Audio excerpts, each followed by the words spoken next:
Guys দেখো আমি কি খাচ্ছি, মিলাদের খিচুড়ি খাচ্ছি।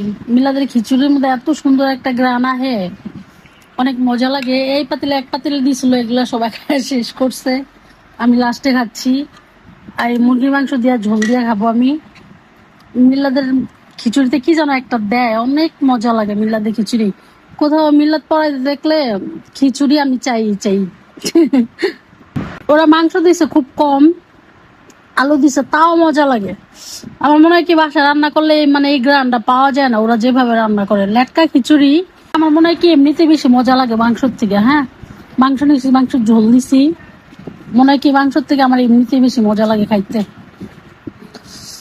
এটা কি মানে কি মিলাদের বাবু মাজারের খাজা, খাজা বাবা আছে না, খাজা বাবার মাজারের যে উরুস কয় না, ওগুলার উপলক্ষে খিচুড়ি বানাইছে, তো দিয়ে গেছে আমাদেরকে পাতিলটা ভরে, এগুলোই খাচ্ছি।